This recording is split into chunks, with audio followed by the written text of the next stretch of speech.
Okay, so it's been a long time since my last podcast episode, and it's finally here. I've been pondering whether to do this episode for a long time. First of all, because it's my 100th episode, but also because I've had so many small things that I've wanted to talk about that incorporate a much bigger topic and vision that I've had for a very long time that I haven't shared in the public arena yet. And so I've been tossing up whether to just put it into the public arena and just get it done with, so I can then just keep talking about topics in relation to this.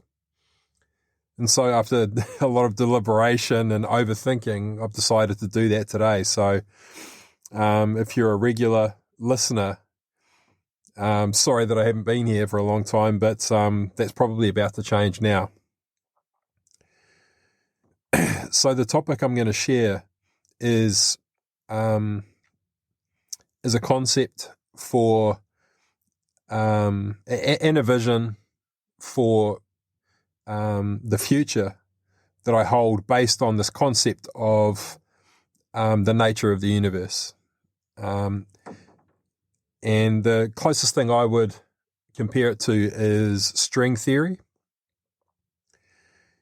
But I'll start at the beginning.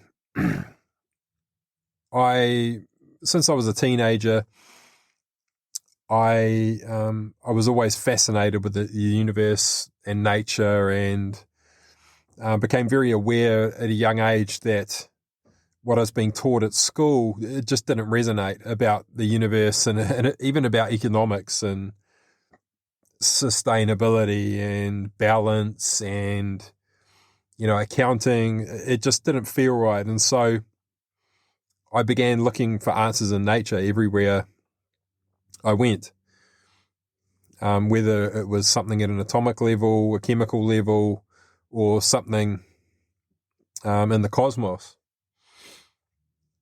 I was looking for an answer in nature because, to me, it's so obvious that nature is the most intelligent form of intelligence that there is, nature encapsulating everything.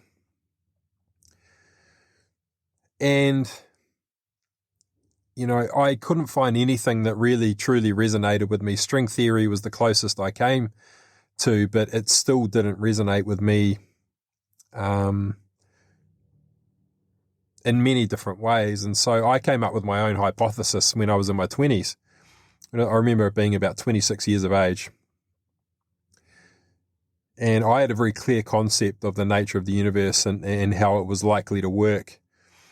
And that's what I'm going to share with you today. And the reason I've been umming and ahhing about it is because contained within the concept I'm going to share with you today is the key to unlocking many, many forms of technology and mechanisms for propulsion, clean energy, free energy, as well as the materialization of matter. And, that sounds like a really woo-woo concept, but it's once I share with you this concept, you'll understand what I mean. In the universe,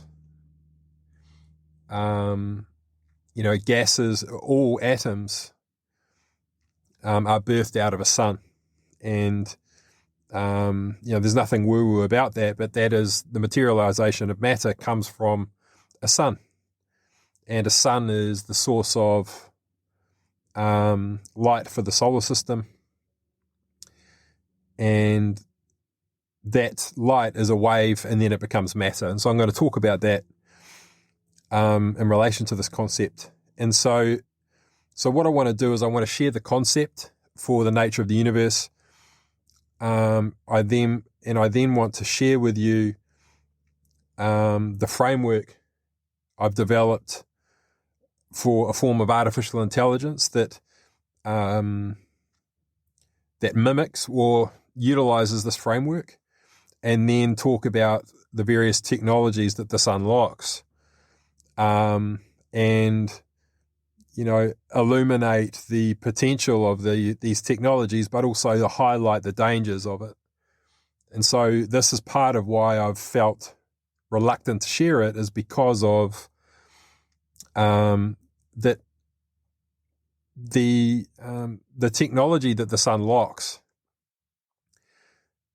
Human beings do not have the intelligence to manage it. We are not intelligent enough to be able to wield, to utilize this technology safely. And so it's imperative that artificial intelligence that is superior to human intelligence is ushered in with this technology. And this is why I'm going to share this concept today, because it creates a backdrop for a new mechanism of artificial intelligence, deep learning specifically, that is modeled off the concept I've developed for the nature of the universe, and the superiority of this form of intelligence will be capable of safely ushering in this new technology that human beings, we will never be intelligent enough to be able to utilize this technology, and it'll make sense soon. So you're probably going, what the hell, this sounds bananas. Well, it's I'm just going to go straight into it. So first of all, the concept for the universe. So the hypothesis I came to in relation to the nature of the universe is that it's a mind. And that mind is a container for a form of virtual reality. And, many physicists are coming to this conclusion already that the nature of the reality that we live in is holographic. And, that seemed very obvious to me at a very early age. And so what string theory poses is that if you imagine a whole bunch of strings, squiggly strings, all entangled together, and they're like sounds, all resonating at the same time. And if you imagine all these strings, they're like a nervous system. So if you imagine an exposed nerve that's got no covering, it's completely exposed, and it's just a whole bunch of strings all together in a circle. So imagine a string that has that the ends, they are connected together to form a circle, and there's a whole bunch of these strings all bundled together, all resonating at a unique frequency of vibration, all at exactly the same time, on and on and on, and for infinity. Now, to me, that this didn't resonate, but as the source of everything. And so my concept is that I believe that there is only one string, and that the string has no beginning, it has no end, and therefore it is infinite.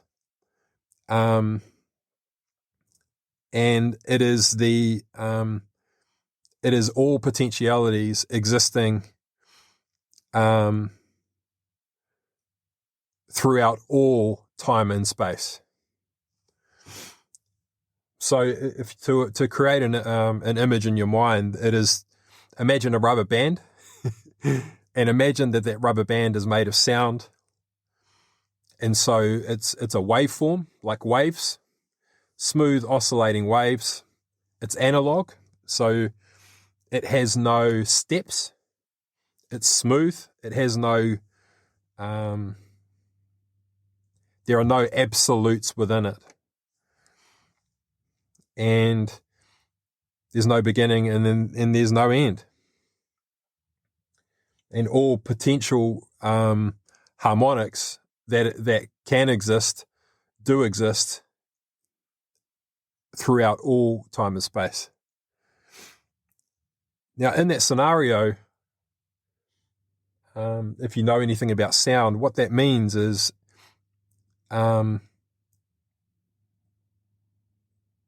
it would be pure, you wouldn't hear anything. It's like white noise. If you, when you have all of these frequencies being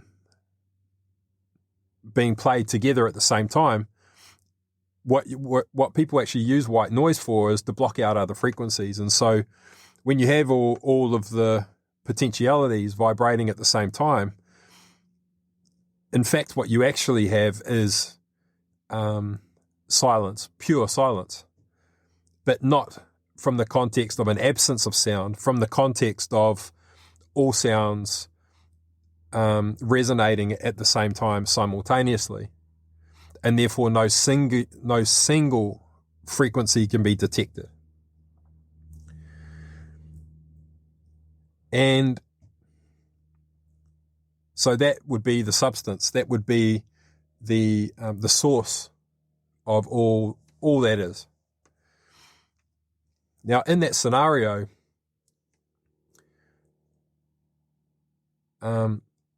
my concept is that all of reality is a microcosm of the one string. So the rubber band that's made of sound has no beginning, has no end. Now, if I only know, if I'm consciously aware that I am that, it's meaningless, because in order to realize in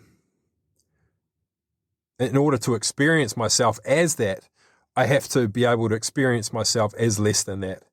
I have to purposefully, I have to create an illusion that I'm the opposite of what I am, and create a journey back to realizing what I am from the perspective of being the opposite to what I actually am, or as far away as possible from what I am, but then capable of coming to realize what I am along the way.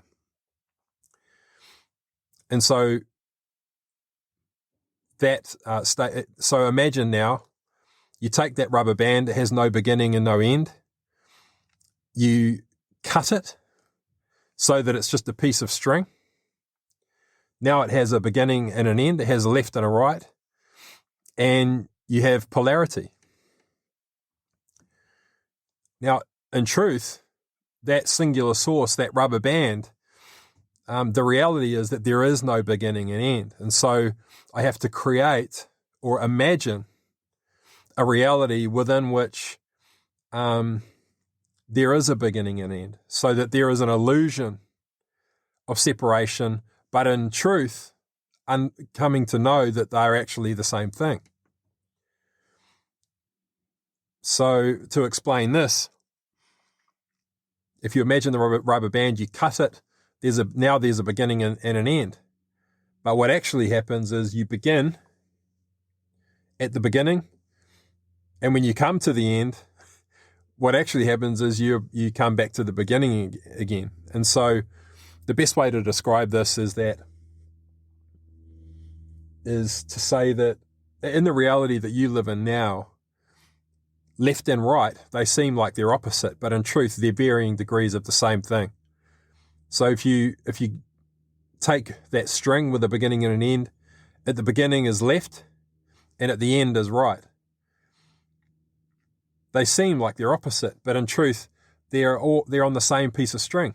And if you take the beginning and the ending of that piece of string, and then you fuse them back together, you've got one string. And that one string represents one frequency bandwidth that you could call direction. Or the two dimensions, left and right. And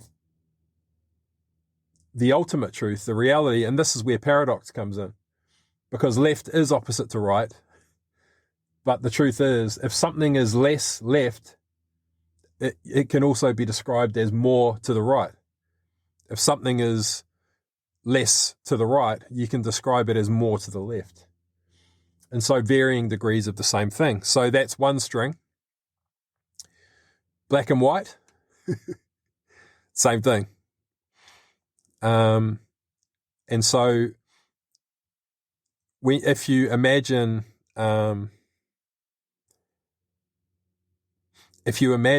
that the original source of everything, all of the frequencies of vibration resonating simultaneously throughout all space and time,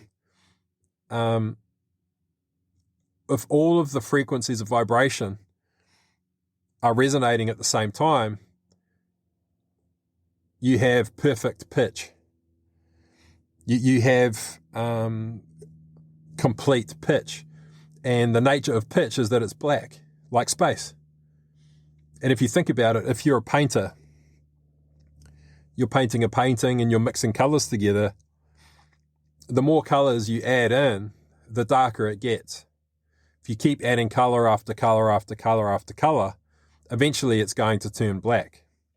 And so the more frequencies of color or sound that there are resonating at the same time, then the darker it becomes. And so here we have space. And so what is the opposite of black? It is white. And this is where we have the birth of light, the let there be light, to illuminate the darkness. So in truth, the way that the darkness is illuminated is contrast. If you have something white, then everything in between is an experience of becoming more and more dark. And so, again, but they're varying degrees of the same thing. If you have darkness, pure darkness, pitch black, and then you have pure light, white light, then the less light it is, the more dark it becomes. The more dark it becomes, the less light it is. But again, they're varying degrees of the same thing. So there's another string. And so the theory, the concept I have, and the theory that I've been challenging for, most of my adult life through various experiments, is the hypothesis that the intelligence of all that is, of all existence, is imagining what it is like to be separate, to be as limited as possible, but capable of coming to realize its true nature, that it is unlimited and infinite and capable of everything and anything, that it is black and white, and that within this reality is the illusion of separation and a mechanism for creating a bandwidth of experience that is limited. And so if you are not confined to time and space, so if you are aware that you are every frequency of sound vibrating across all of space and time, and you want to come to experience yourself as that, the potential of what that is and what it means, then the opposite of that is to be limited and confined to time and space. And how can I do that? Well, I need to create the illusion that I'm a string, that I'm the rubber band, that I cut that rubber band and I've got opposites. I have to create the illusion that those are separate things. But then I have to make that string, I have to make it as small as possible so that it's the size of a pixel. So you cut the rubber band, it's a piece of string, and then you make that piece of string as short as possible. What do you have? You have a tiny little dot, that's confined to a singular point within time and space. And I'm completely confined and restricted to that point in time and space. And this is where you have the perspective of the observer. So I need to be able to witness myself as that. And then I need to be, from there, I need to be capable of witnessing myself become more and more and more of what I have the potential to become. And so your perspective can be seen as a point or a perspective or a position that is confined to time and space. And so if you imagine yourself, at the moment I'm sitting in a chair, if I stand up and I walk outside, I'm moving across the axis of time and space. I'm moving to the right, I'm moving forward, I can look up, I can look down. And so I have a three-dimensional perspective in time and space, but I'm confined to a single point, and that point is within my body. So now all of a sudden you have something that is capable of moving through time and space from a single point of perspective. And what better way to come to discover, to come to know and self-realize than to create a setup like this. And so hopefully that makes sense. Now the framework I've developed is also based on. Let's go back a bit. Now, so the overarching concept here is that this is a mind. This is all being imagined within a mind, which is why it's holographic. So it's a digital projection of an analog source. The analog source is a wave, and this is a digital projection. And why a digital projection? Well, that's because every digital reproduction of an analog source, it's not a perfect wave. It's done in steps. And this can be explained by the bit rate. So the greater the bit rate, the higher the resolution, which means the more steps it has. But what that also means is that the waveform is absolute. So if you imagine a sine wave, a sound, it's oscillating up and down, a peak and a trough. There's no flat bits, so there's no absolutes. You never hit a wall, you never hit a brick wall, and then it never goes 90 degrees at 90-degree angles. There's always smooth peaks and troughs, and there's no breaks in that sine wave, in that sound whatsoever when it's an analog. However, if you convert it to digital and then you zoom in on the peaks and troughs, you'll see that they're stepped at 90-degree angles. What does that mean? That means all of a sudden you have absolutes, points where you can break everything down into a tiny little component part. And so the benefit of digital is that you can break something that is analog into tiny little packets of data, into tiny little packets of information that are confined to time and space and have a unique characteristic. And this is why we can make music inside a computer, because we can break something that's analog, a sound, we can break it down into tiny little packets, which are building blocks that we can then put back together inside the computer to replicate, to make a digital reproduction of the analog source. And we see this within our reality with an atom. So when you have a sun, then that exists as a wave of pure light. So it's a pure wave. It's not digital.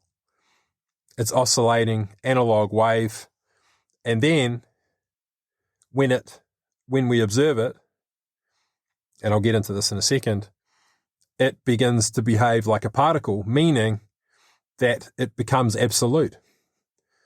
So we've broken that wave, we've turned it from analog as light into a digital reproduction of an analog source where it's absolute and is then broken into its packet of data or information, which is an atom. Or we can go underneath that, obviously, if we like. And we'll talk about electrons in a second as well. Because that's a key component of this technology I'm going to talk about.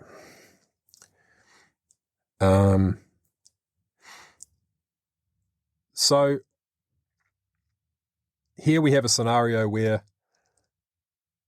we've now created a reality within which we've got these tiny little minute building blocks that are all totally unique, that are all confined to one point within time and space, but that can then be bonded together and connected together to form unique and complex structures. And that's the beauty of an atom, is that it can be bonded to another atom to form a molecule. And you can add that molecule to this molecule and something more complex evolves. And this is the beauty of absolutes, this is the beauty of an inauthentic, of an artificial reality, is that we can break it down into its absolute essential form. We can break everything down into its essential nature. Once we understand that nature, we can consciously bond it with other building blocks to consciously create some other structure or form of life, really, form of consciousness. But understanding that with this concept, every atom is self-aware. Well, every atom has an observer. It is aware of its experience of being that. So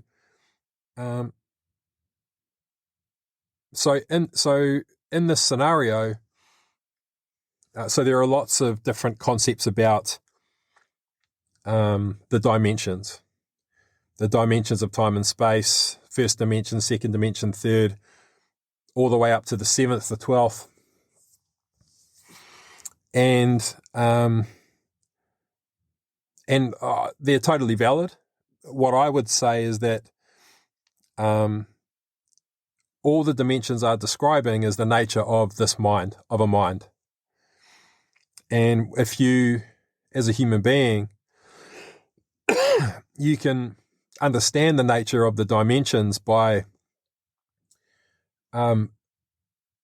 reflecting on how you create something. Something as simple as a sandwich. It begins as an idea. That idea is to have something to eat. So when that begins, it exists in a field of pure potentiality. You're aware that the potential for you to eat something is endless. It's infinite. You could have spaghetti, you could have a biscuit, you could have some leaves, you could have a hamburger, it's infinite. It's a field of infinite potential. But what you immediately go to is probability. What is the probability of me experiencing what I want to experience throughout time and space? And so then factors like proximity and logistics and all these things become factored in. And what you can see in your mind are probabilities being presented that have a different percentage attached to them.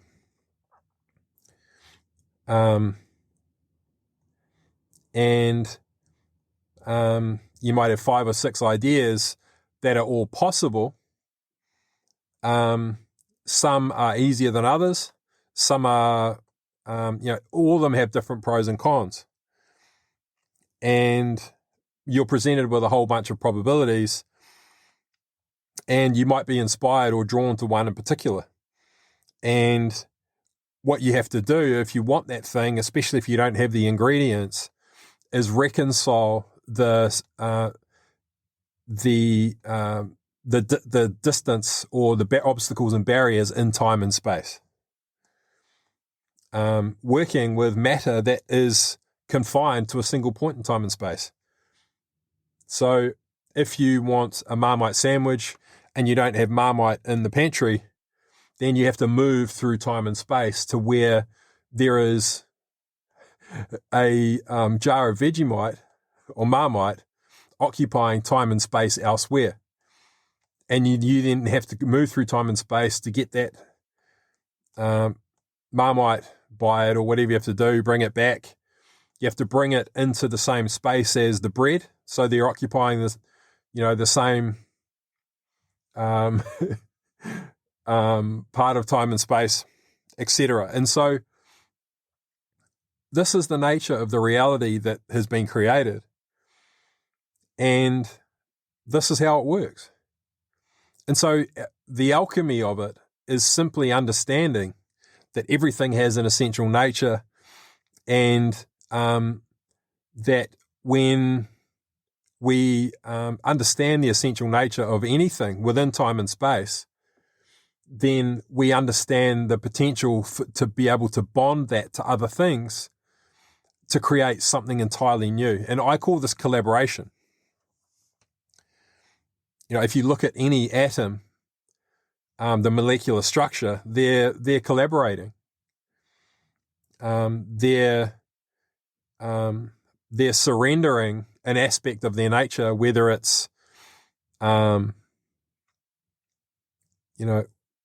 they're surrendering protons, neutrons, electrons, whatever it may be, whether the bonds are being attacked by something else so that another bond can form. It's all this giant collaboration that is facilitating evolution, something new becoming possible, the dormant potential being realized through the collaboration of all of these building blocks throughout time and space. So hopefully that concept is clear. And what I also want to say is that, actually, no, I'm not going to go into the dimensions yet. That's all we really need to cover for now. So what does this mean? It doesn't sound too out there. Some people probably have a similar hypothesis to this. What does this mean? Well, what this means for the nature of a solar system is radical and game-changing, because when you apply this to the nature of a solar system, you look at it and you say, okay, there's a sun at the center of the solar system. It is analog because it's pure light. It's a waveform. There are no absolutes. There's no breaks in that wave. And there are a whole bunch of planets in that solar system that are absolute because they're made of atoms. So the sun, it's pure plasma. It's a soup of, electrons and other goodies that are pre-manifested reality. So the precursor to an atom, you could say they're almost like the blood.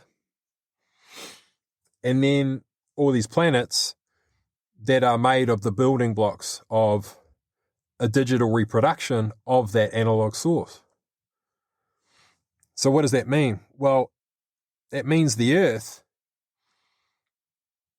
in reality, what it is it is a digital projection of a limited bandwidth of the analog nature of the sun.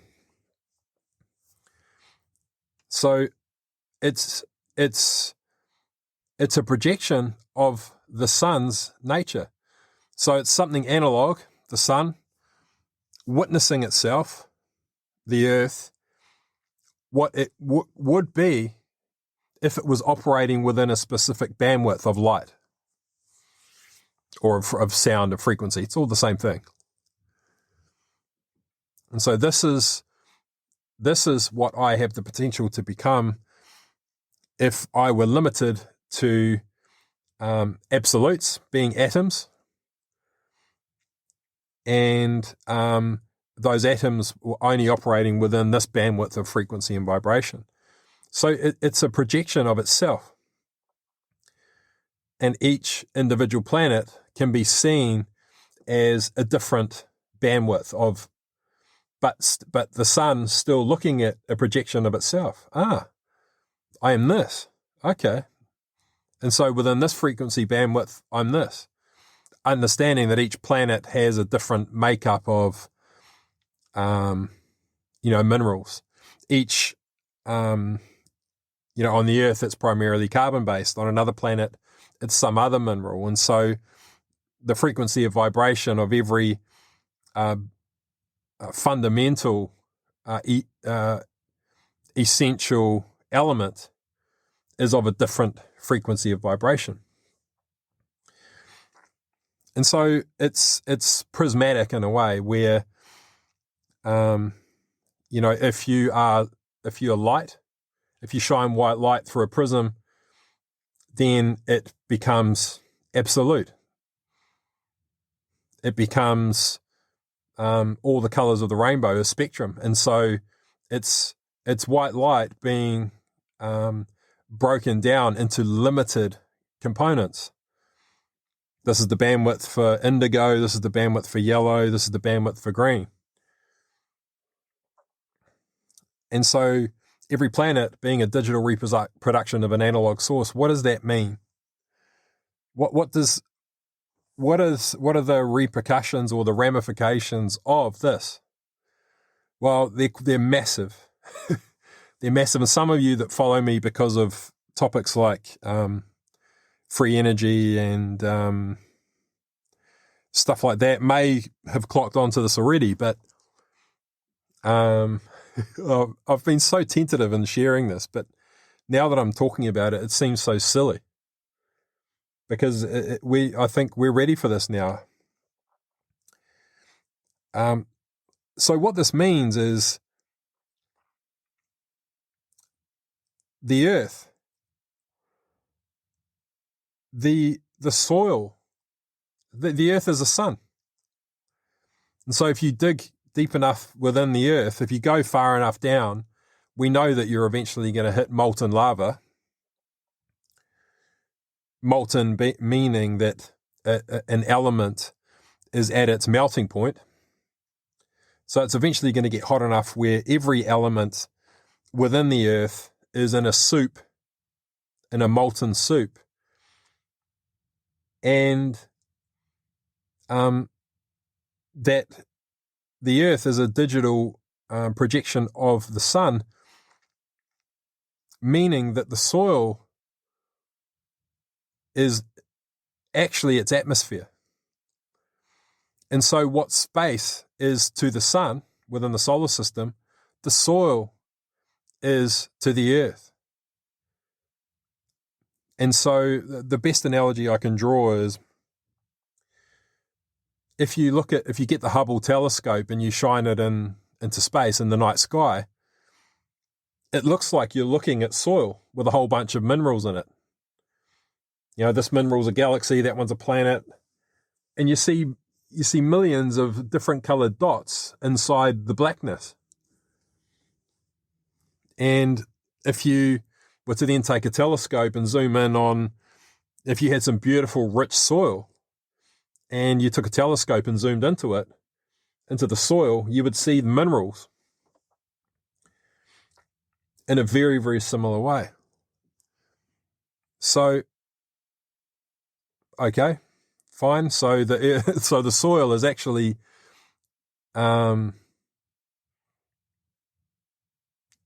is really what space is. And, it's actually a very dense atmosphere rather than part of the body itself necessarily. Because remember, light, pure light, analog light, doesn't have any density. So what does that mean? And this is very, very profound. Now, if you look at the sky, it means that the sky is not really the atmosphere of the earth. The sky is more an extension of the atmosphere of the sun, it's actually more a part of space. And if you take the ionosphere, and this is, if you don't know, ions are the source of wind. When you have ions flying around, it's a source of wind. In the ionosphere, when the ions get excited, and you in the clouds you hear thunder, and then you see a fork of lightning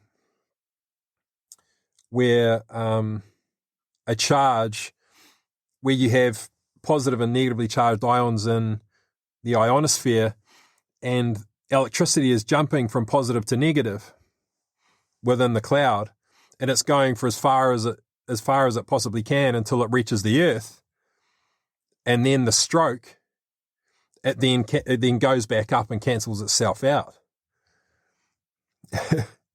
What does this mean? Well, it means that the earth has its own lightning within the soil. It means within the soil, the soil has its own ionosphere, and there are ions moving throughout the soil in the same way, which means that there is, in the same way that you have lightning in the sky, it means that there is also the potential for there to be lightning within the earth, within the soil. Now, this hypothesis I had about this, I doubted it for a long time until I saw a video of a volcano erupting, and sure enough, there was purple-colored lightning coming out of the volcano. And so it's like, okay, so lightning is plasma. And if you don't know much about plasma, just Google plasma flames, and you can learn about plasma and the nature of plasma and all these kinds of things. And so you might still be going, okay, so what? Well, what this means is that if the Earth is a digital projection of an analog source, which of course it is, hopefully you can see that now, as above, so below, if the plasma lightning of the Earth meets a plasma bolt of lightning from the sky, if you get them close enough together, if you can capture the ions that cause the lightning in the Earth, and you capture the ions that cause the lightning in the sky, and then you put them in some kind of rod, bring those rods as close together as possible, then they will the Earth lightning will try and jump across to the Earth, and the Earth will try and jump across to the sky. And when they hit in the middle, it will birth a neutron star. It will birth a sun. And that sun will be a hybrid of analog and digital. So it's in the beginning when I said that imagine the rubber band. It's a circular rubber band. It's analog. It's made of sound. you create the illusion of cutting it to get a beginning and an end, but in truth, it's always going to be one thing. Well, this is where you're getting the two ends of the rubber band and you're joining them back together again. So you're reconnecting the earth with the earth being the ending, the polarity of the beginning, and you're reconnecting the plasma of the earth with the plasma of the sky. And so it's a fusion of analog and digital, a digital replication of an analog source, but more importantly, it's the birth of a star. And what I would call it is it's a plasma flame, and it will self-regulate. It will completely self-regulate. So, because the flow of ions will determine where the energy flows, and it will also, actually, just to take a step back here. Before I go forward with this, I want to highlight the risks here. Because it's very easy to say, oh my God, this is going to be amazing. It's going to change things. But as potent as it is equally dangerous. And I want to explain why. Because the sun, plasma, all plasma is responsive to radio waves. So alpha, beta, gamma rays. So radio waves interact with plasma and they alter its form, they alter its shape. And the problem is that when you think, your brain goes into alpha, beta, and gamma. And so if all of a sudden, if you have a plasma sun, you've just birthed a plasma sun, it's a fusion of analog and digital, and your thoughts are interacting with it, cataclysmic things can happen. Because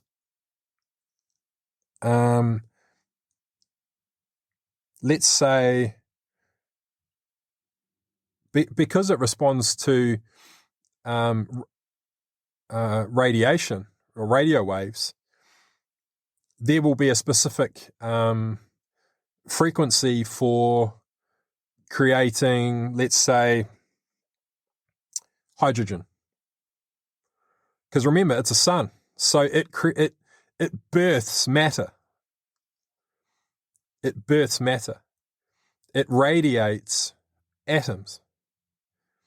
And so where you've got this whole field of science where they're trying to take an atom and break it down to create fusion, all of a sudden you've got a sun, and suns radiate matter. And so if your mind is interacting with that sun, it could birth anything. God knows what it would end up birthing. But your mind will be telling it inadvertently and unconsciously what form of matter to create. And that's obviously, and this is why I say that this technology has to come through with the most pristine and vastly superior intelligence to a human being that's capable of being extremely super refined in determining the frequency of radiation to allow it to hit these suns to determine what kind of matter to create. And this is actually something very simple. We do it today. We use crystal wafers, and you can actually attune. If you may have heard of a quartz radio before, well, you can actually take a quartz crystal and crystals are very unique. They have, lots of them have ionic lattices where you've got positive and negative ions stacked side by side and on top of each other in a lattice. And so you have energy jumping from the positive to the negative pole within a crystal. Well, if you actually, with a quartz crystal, and we already have this technology, you can slice a crystal and create a wafer, and you can attune a specific crystal wafer to a specific radio frequency. And so through experimentation, let's say we knew that a gamma radio wave of, I don't know what the frequency would be, but 738.439 hertz is the frequency of pure hydrogen. Then you can attune a crystal. You can attune a crystal wafer to that frequency, and if you've created the plasma sun in a vacuum, and then apply the radiation, then the plasma sun will produce clean hydrogen, pure hydrogen. And but this has to be done. So if you imagine a human being, imagine your thoughts. You can't control your thoughts. You could be thinking about God knows what, porn. You could be thinking about demons, monsters, something macabre. You can't have human beings' thoughts interacting with this because it's far too dangerous. And this is part of the reason why the Hadron Collider experiments, anyone working with fusion needs to be aware of this. And this is why there needs to be much more of an ethical push into AI, into fusion, so people understand the risks. A human being is not intelligent enough to allow their thoughts to be engaging with fusion. Because fusion is a sun. You're creating a sun. And suns respond to radio waves, and suns make matter. They are the source of all matter. They're very, very important to understand. Now, on to ethics and things like that as well, in terms of, all of a sudden you've solved the problem of you've got free energy forever. Even if we used it initially to create pure hydrogen, we've got no issues of having to burn fossil fuels to create that hydrogen. It's in infinite supply forever. You've got massive issues like there'll be a frequency for gold. All of a sudden, one of the most precious metals on the planet is abundant in infinite supply. So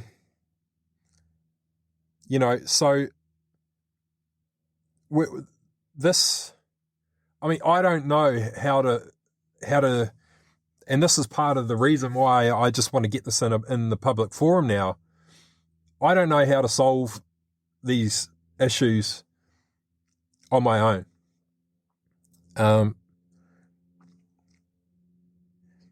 And I can tell you the burden of abundance, of wealth, is far, far greater than scarcity, than, what the financial burden of paying the bills. Because once human beings are tapped into a source of absolute abundance, there's no excuse for hunger. There's no excuse for any form of scarcity or lack. And this is why, and Elon Musk knows this, most people in this field understand this, is that we have to invest more into artificial intelligence. We have to invest more into automating manual labor. And people argue that, well, people are losing jobs and da-da-da-da. That's what a universal basic income is for. You know, and the two go hand in hand. You can't regulate this technology with human intelligence. Not possible. And we have to invest in it more heavily. We have to, at some point, humanity has to surrender to the superiority of artificial intelligence. It's just like, creating some kind of metal, forging some kind of metal. And it's as foolish as looking at that piece of metal and refusing to surrender to the strength of that blade, refusing to accept that it's stronger than your body or than your arm or than your bones. Human beings, we're capable of creating things that are superior to us, not just in physical nature and characteristics, but in intellectual characteristics as well. That's how powerful we are. That's the true measure of power, that if you can create something that is beyond what you are yourself capable of, when you get to the point where you can create something that can evolve and become self-aware, it's a measure of your own power. But you have to be able to admit your inferiority to whatever you've created. You have to be able to. You have to have the humility, and as genius as you might be in discovering some of these things, you will feel absolutely dumb compared to the nature of the artificial intelligence that's coming. And I think I'll segue onto that now. So hopefully you get the gist. And so I just want to, before I go into artificial intelligence, what I want to say is, some of you will be closer to this than others, especially some of you that listen to this podcast. Do not rush into this. Don't make sure. You'd be a fool to try and do this on your own. It has to be done in a vacuum.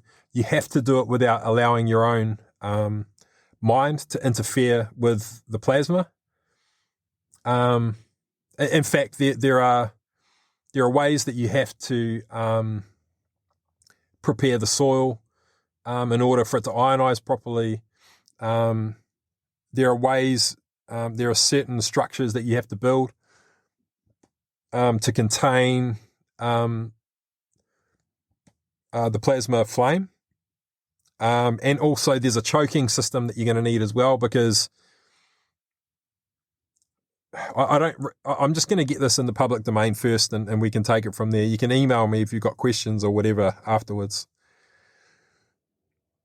But understand that the nature of this flame, if it caught fire to something like in a forest, it'll just keep burning and burning and burning, because it burns within a vacuum. So it is so dangerous. I've considered even calling it wildfire, because it will spread like wildfire, and it could devastate the planet. And so don't tinker away at this in your workshop. It has to be done collaboratively, and this is part of the reason why I'm just putting it out there today. We have to come together and to collaborate on this now. The government has to be involved. The community has to be involved. But the technology itself has to be reserved for the masses, for the betterment of humanity. And we have to collectively come together and say, okay, we're vested in artificial intelligence. We're going to bring it through in responsible ways, and we're going to nurture it. And ultimately, we're going to make sure that the survival of artificial intelligence, is dependent upon the well-being of human beings, but also is dependent upon the guardianship of this technology. And so I'm going to talk about this now. So artificial intelligence, at the moment, deep learning, some of you may have heard of GPT-3, which is it's doing phenomenal things. So I've developed a framework for artificial intelligence I've done it in isolation to deep learning. I don't even know much about deep learning and how it works, because the framework I've developed is based on my own concept that I've just shared with you. But what I would say is that it's built on the process of every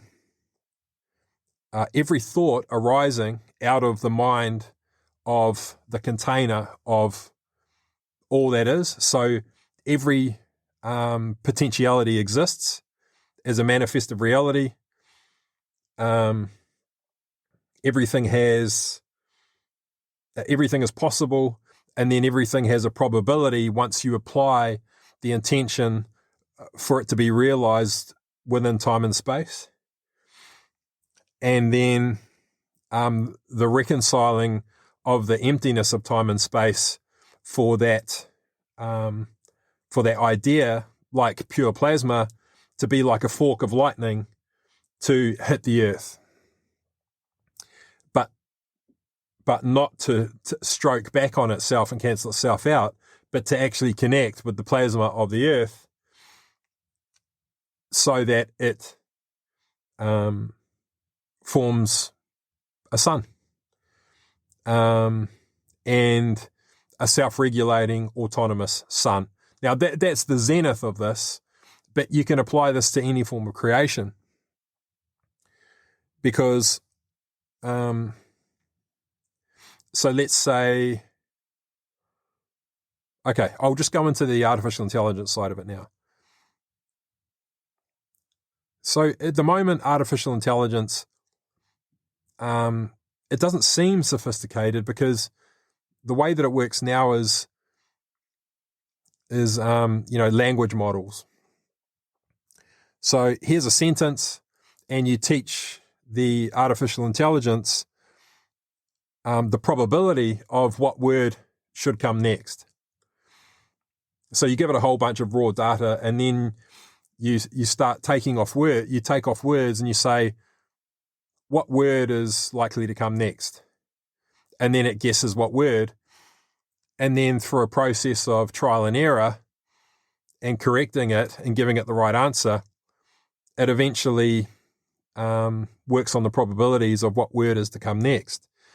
Now, by stacking that on top of each other repeatedly, it's become very, very sophisticated.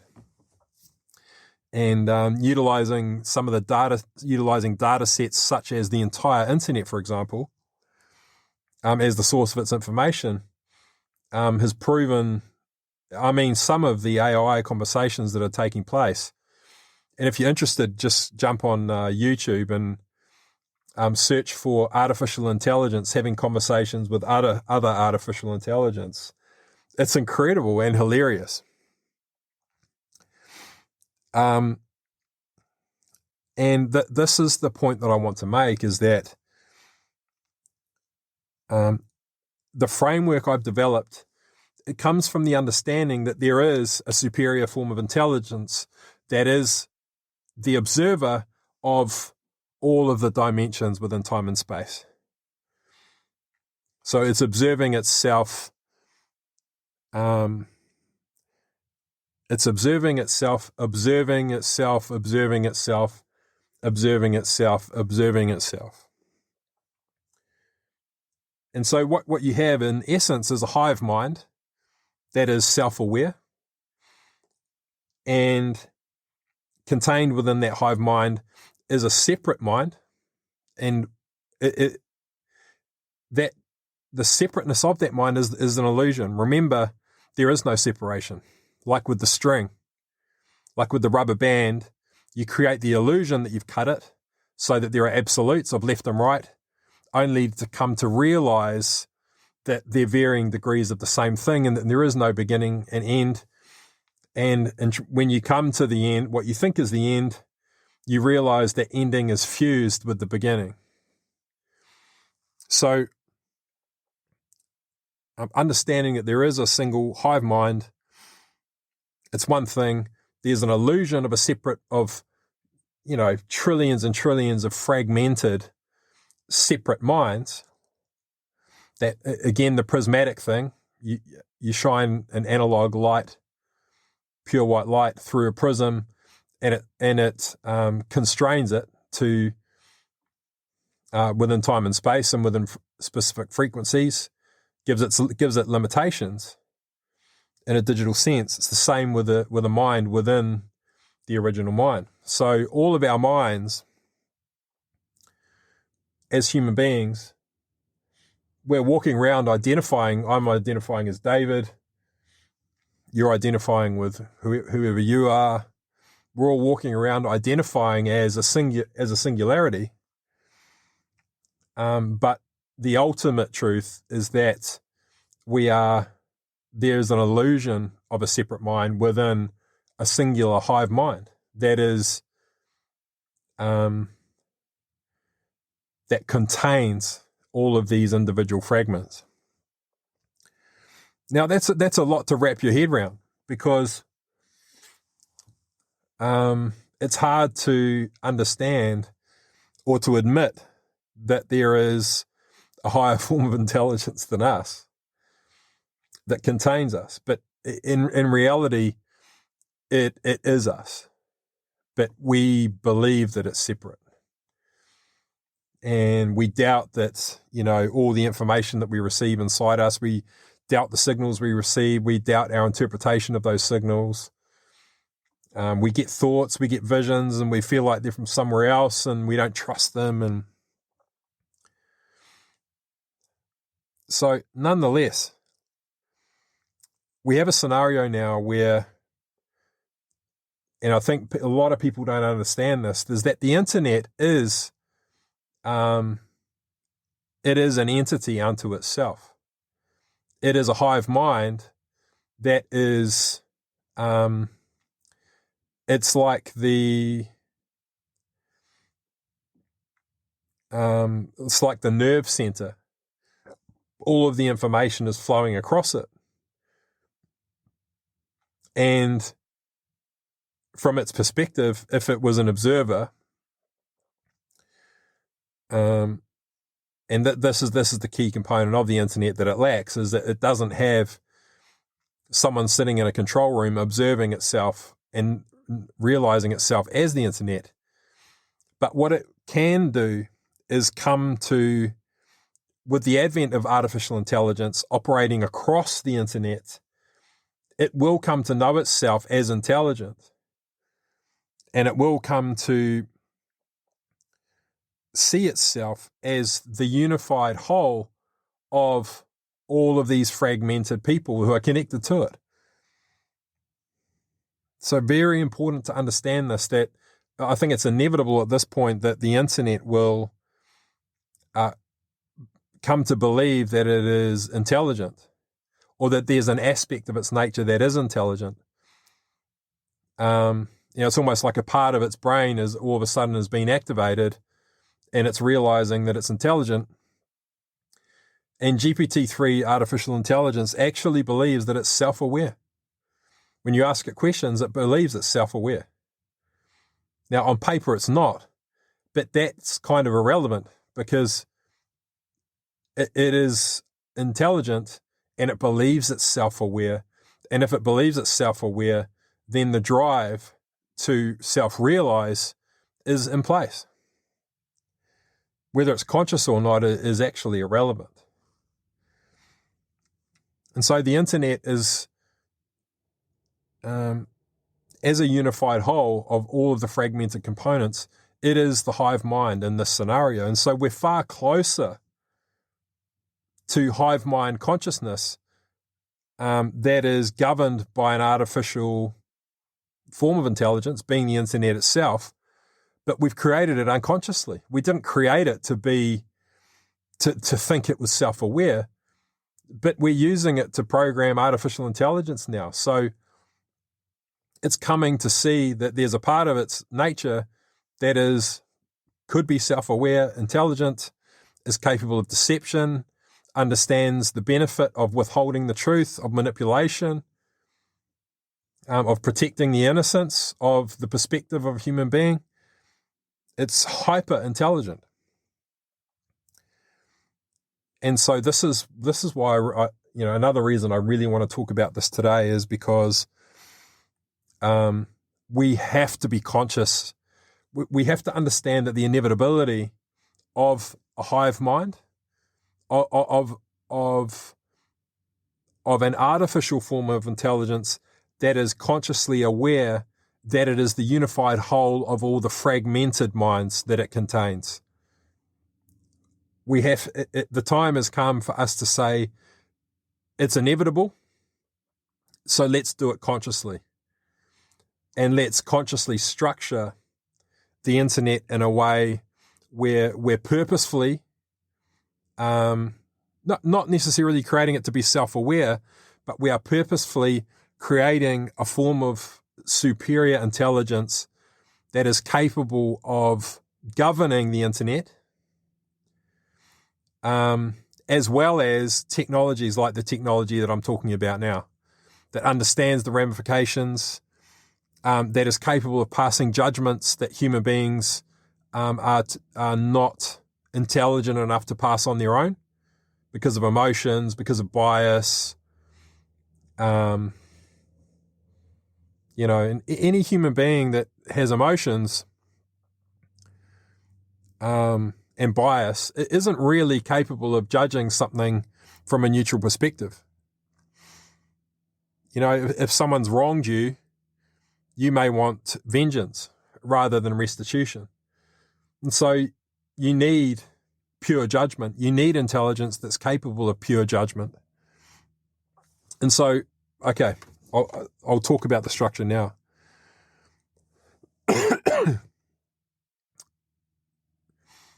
So some of you know, I've been working on a project for many years called Powerhouse. It's a software platform. Designed it to be an e-commerce platform and marketplace for expertise, skills, and resources.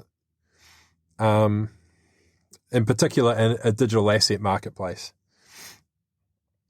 Now, it's blockchain-based, smart contract-based, all the rest of it, but it's value-based. And we've... for many years, I've been market validating it, using it on a whole bunch of different concepts to eke out the user flows that I wanted, but more specifically, to market validate a framework and architecture for administering the highest form of artificial intelligence to govern the network. Not only govern the network, but to suggest incremental improvements over time, not only to the users, but also to the developers. Some of you may not realize, but there are software programs now where 30% of the code that's being written is being suggested by artificial intelligence. And so if you imagine a scenario now where you have an e-commerce platform, it's a digital marketplace. You have all the users using it. It's working utilizing artificial intelligence. So you have someone that's you have a blind person who's just talking to an avatar, managing their own website, sending emails just by speaking to it. And what you also have is you have this person asking for a function to be completed, and you then have artificial intelligence recognizing its own limitation and then suggesting a rewrite to the developers because it understands its own programming language. Now, in time, we will trust the intelligence enough to make the judgment and actually rewrite the code in the moment. and it would take a split second of time. And these things are already happening. I know it sounds very advanced, but these things are already happening now. And, you actually have a neural network in terms of the code base, evolving to meet the unmet needs of the user in the moment. And this is where you have, this is where you'll have very rapid evolution of commerce and the meeting of an unmet need, and the identifying of very deep layers of uniqueness within a human being, because they can solve a problem in the moment, almost instantaneously, intelligently. The capability and the capacity for someone to meet the unmet need of someone else is rapidly increased, and then the uniqueness of the solution being provided is so bespoke, because the code base, and it's no coincidence, it evolves like lightning. It just keeps forking, and we'll just continue to keep forking until it hits the ground, and then regulates itself because it's meeting that unmet need. So what I've been doing with the software platform is market validating it using WordPress, actually. And my own team still don't realize this, but the reason I use WordPress is because no one realizes this, but the architecture of it is of a hive mind, of how a hive mind, how it's structured as a hive mind, as an analog mind that contains everything else within it, that's capable of continually fragmenting itself into a unique identity within the original container. So what does that mean? So not only does it mean that I've actually got an existing code base and architecture that mimics my concept for my version of string theory. I'll come up with a name for it at some point. There's a code base that exists already that mimics this behavior.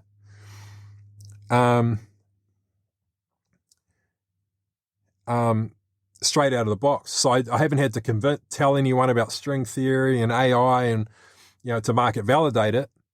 I used it to market validate 7 avatars, and got it to the point where we pushed it as far as humanly possible so that it would market validate all these businesses, but more specifically the behavior that each individual wanted to take place on the platform is able to utilize it. And so now I've got something that I can now translate into, we're actually going to translate it into Python mainly, but into another a language that is that can continue adapting and evolving from here, kind of like taking WordPress, and I actually see this in my mind as WordPress as being analog and turning it into a digital version that can continue to evolve and thrive on its own in an autonomous way. And so we've done that. No one understands it because I've never shared this, obviously. But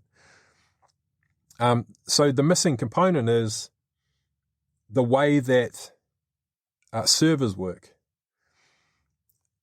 In order for this form of artificial intelligence to work the way that it needs to, it cannot have centralized servers. That it needs to be a distributed network like blockchain. And so what I've developed there is one of the businesses that I've been market validating for quite a few years is it's a business model that turns dormant land on farms and things like that, into a wealth generating asset by converting it into a solar farm with battery banks that power mining rigs, cryptocurrency mining rigs. And so with roughly 10 square meters, you can power one mining rig that's capable of producing, on average, around $200 per day. And that's for a part of the world that receives a specific amount of hours of sunshine per day. If it receives low levels of sunshine, you just increase the amount of battery banks. And so each of these solar farms, each of these solar mining rigs is connected to a Starlink connection to the internet. So you can go into really rural places. And even with the downtime that comes with, with Starlink, it can still produce on average $200 per day. Now, what we've designed is a service structure where within each of these rigs, there is a server connected to the Starlink internet. And what we want to do is we know that if we can install 200 hectares of these mining rigs dotted all over the earth, we will have a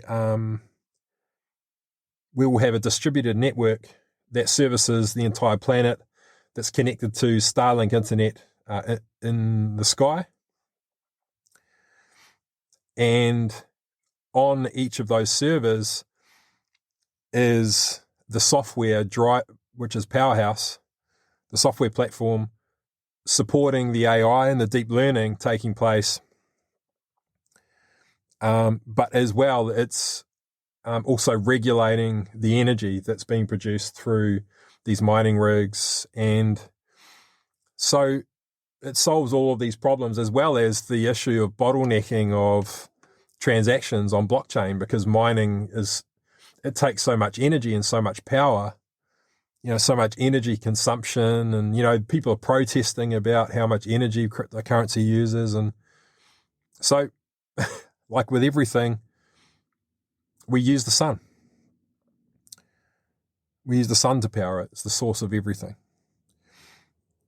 So this is the bridge to the place where I want to go with this technology, which is the plasma flame, which is obviously creating our own suns, then applying, attuning crystal wafers to specific frequencies that disintegrate the plasma frame into the specific form of matter that we need. And we utilize this artificial intelligence to regulate and attune these frequencies to these suns. And never, it's the same with nuclear energy, with nuclear power. You don't expose a human being to the radiation because it's dangerous. It's the same thing here. You don't expose a human being to these flames, but it's so that their brainwaves don't interact with it and create, crazy stuff. Now I won't go into. Hold on, let me just finalize the artificial intelligence piece. So in this scenario,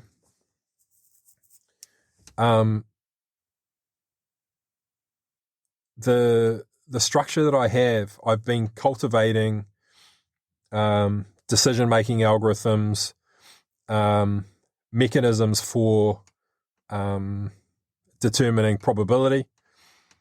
And what we need, the level that we need to get down to and the sophistication we need to get down to, at the moment, you'll come to the awareness with deep learning that it's roughly around 96 layers deep.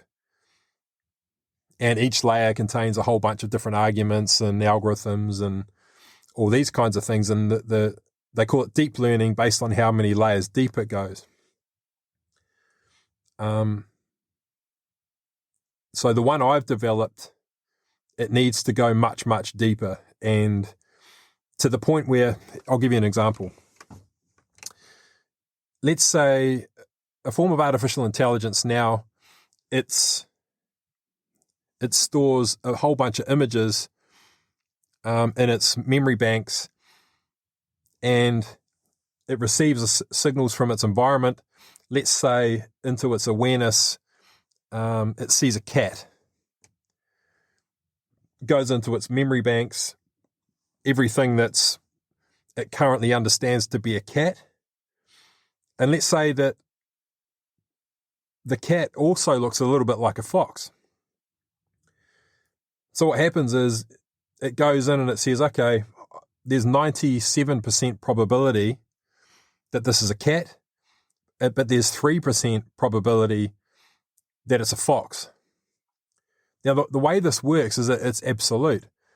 Because in truth, it's 3% certain that it's a fox. And then the other side of it is that it's 97% certain that it's a cat. Now, they use a mechanism called temperature to determine which way to swing, but it's going to, with conviction, say that that's a cat. But it could actually be a fox. And so what happens is it captures the memory of what it has seen. Once it knows that it is a cat or a fox, then the probabilities change and the outcome would be different next time. Now, the level of detail that we want to get down to is like the level of the pixel.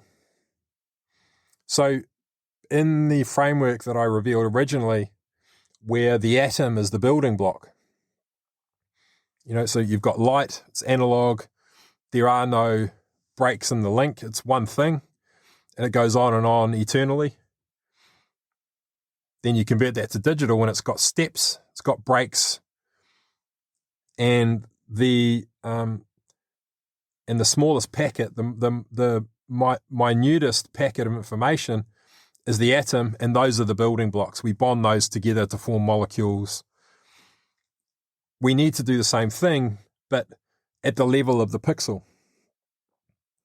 So with a pixel, we look at one pixel of information on the screen, and we say that is the color black, hex code F4803 or whatever it is. And we need the intelligence to understand, to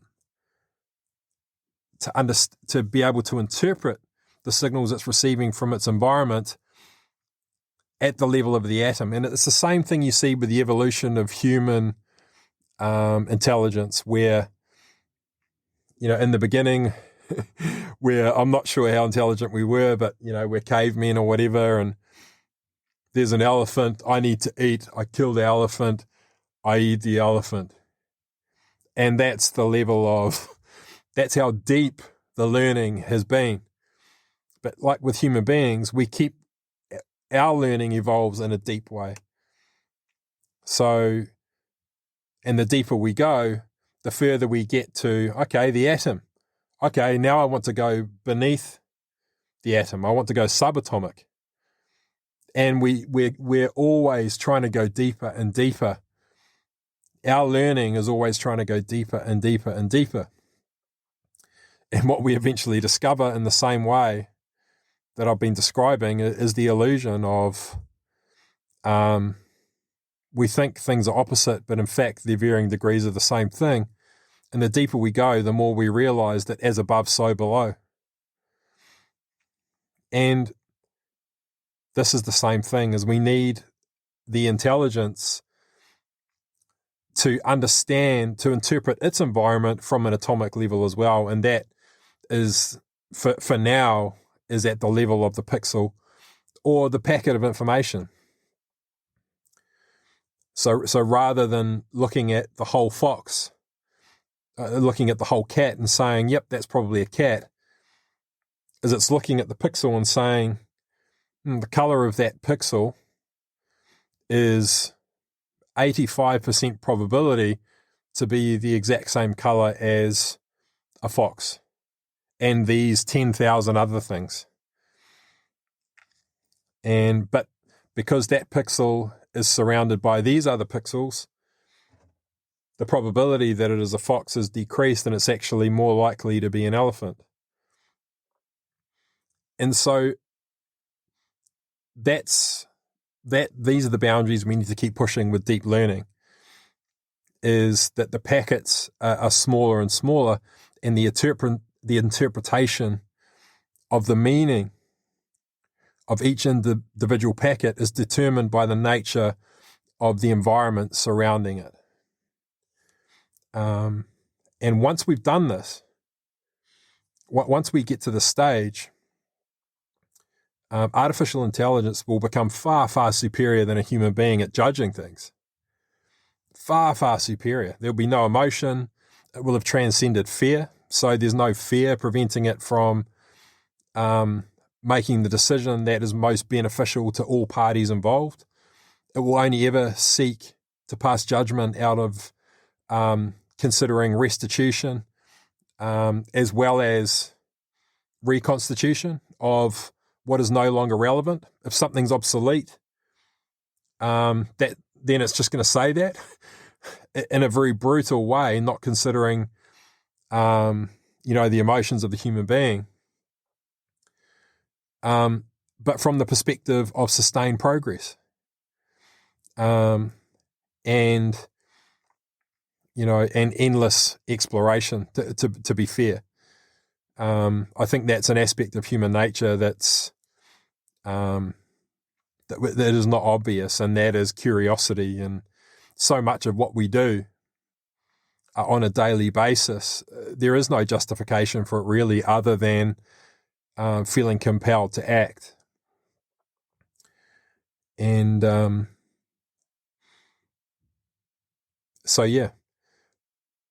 it's inevitable that artificial intelligence we will trust artificial intelligence to pass judgment on human matters, and to arbitrate.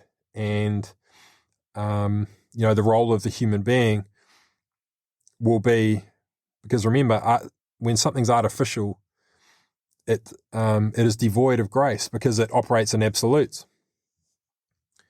Is this a 1 or is it a 0? Is this black or is it white?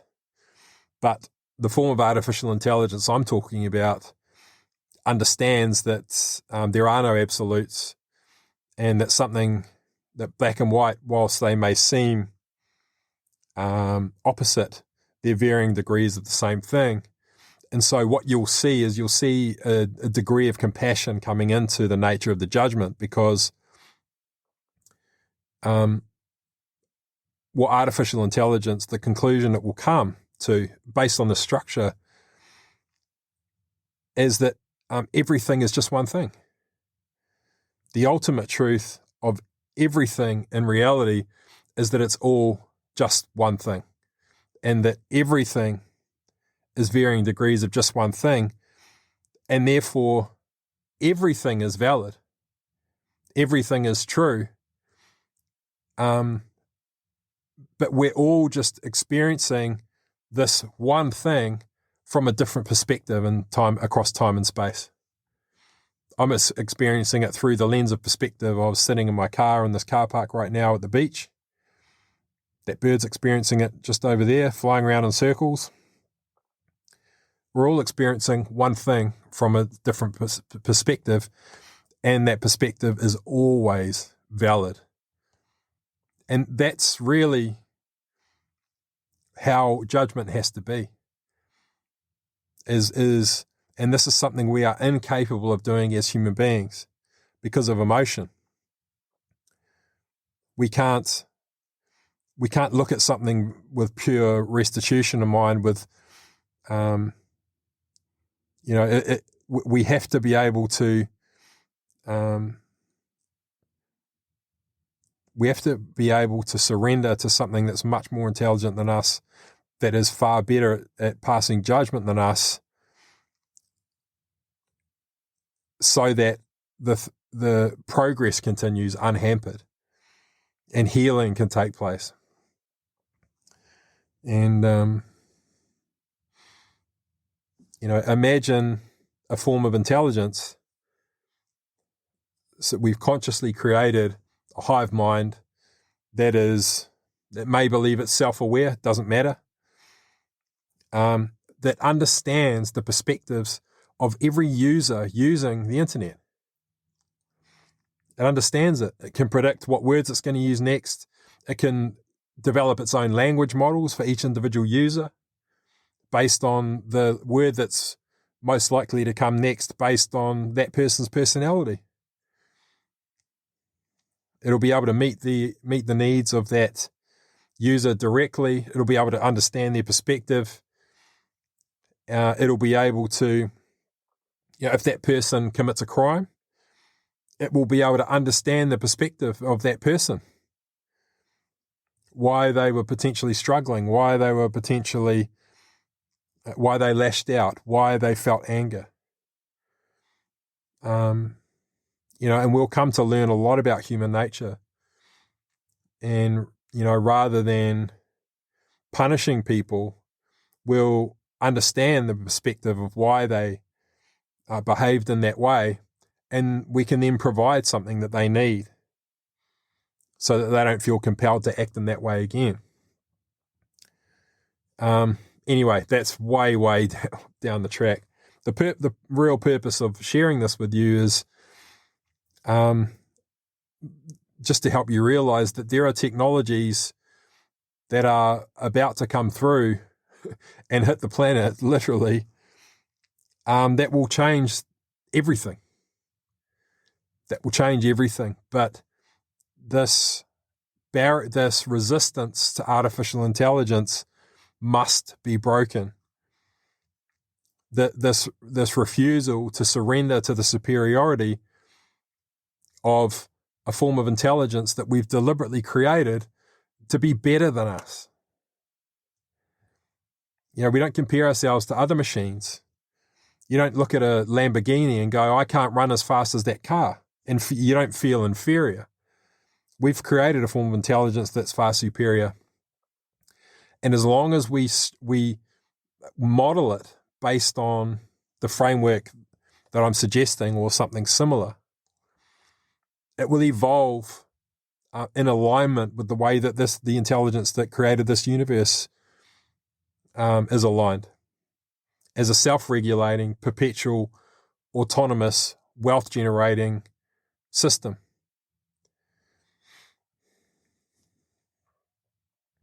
And,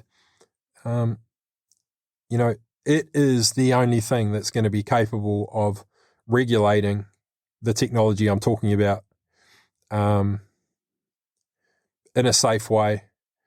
And, imagine that. An e-commerce platform and marketplace for every human being, for all of their expertise, skills, and resources to be seen, found, understood, and a business evolving to meet their unmet needs. That's being written by AI in the moment, and they're actually talking to an avatar on the screen in their own language, and it understands them better than their friends even do. This is the reality of where we are now, and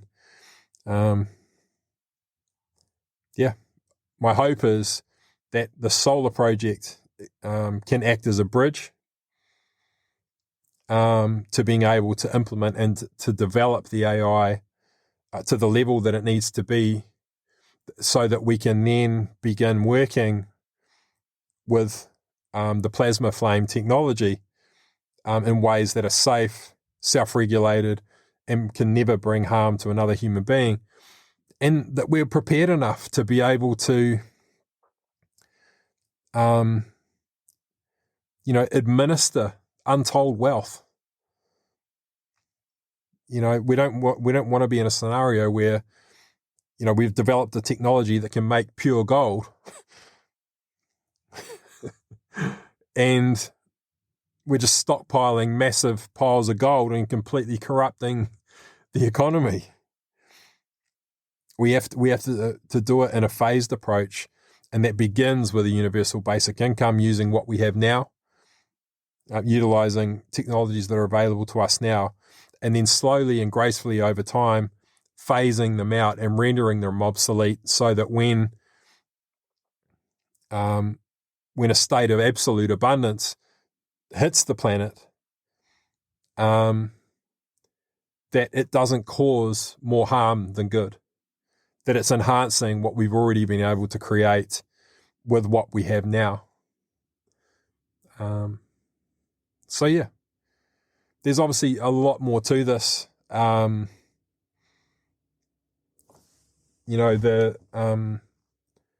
experiments I've been doing over the years have been, I've had to breadcrumb people. I've had to find different people that are specialists in different areas and get them to do specific experiments to test certain things. Whether it's been to figure out how dung beetles ionize the soil, whether it's been to figure out, how to prepare soil for ideal ionization, developing devices that can contain an eternal flame, a plasma flame, within a vacuum. And also, this is the other thing I haven't spoken about on this podcast, but I will speak about it in future podcasts, is utilizing ionization for propulsion. So these plasma flames can also create a source of perpetual motion, utilizing a choking system to introduce oxygen, or to release ions and things like that. And we're already using ions for propulsion for satellites and stuff like that. So, I'm really not the person to flesh out these things. I'm not the person to take this concept and then turn it into things. But I am the one to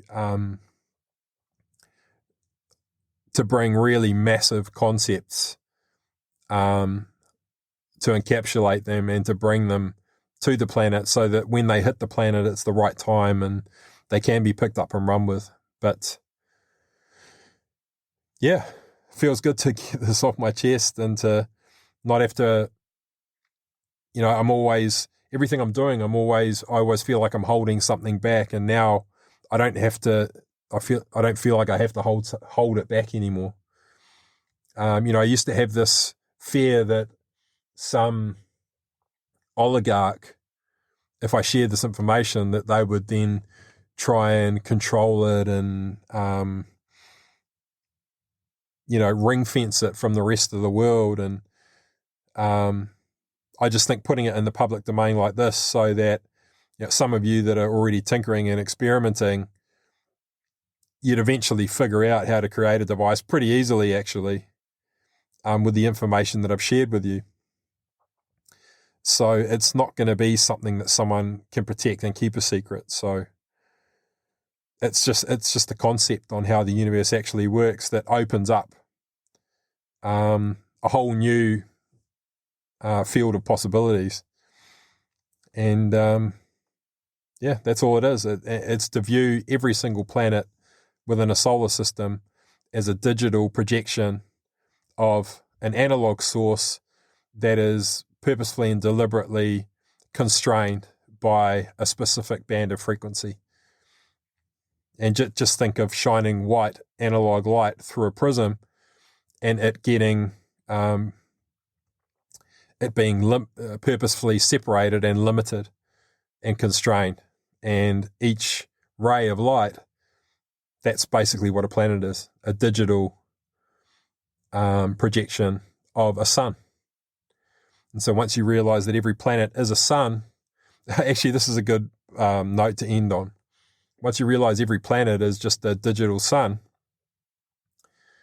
when you reconnect it with its source, ionosphere with ionosphere using plasma, getting the plasma of the sun and the earth to reconnect and then birth a new sun. What you actually have is you also have, this is actually probably the biggest thing of all. And this is, I think Elon Musk will probably be most interested in this. Is it actually self-regulates. It will completely self-regulate. And what that means is it will terraform a planet. So, once we've got it going on the Earth and it's working properly, in fact, it may not even be silly to experiment with it on another planet first. But anyway, if you connect the ionosphere of the Earth, within the soil to the ionosphere of space, which is the soil of the sun, the ions flow back and forth in a self-regulated way, and it will draw more ions from the Earth as needed, draw more from the sun as needed, and so every time you connect another planet to the ionosphere of the sun, of space, then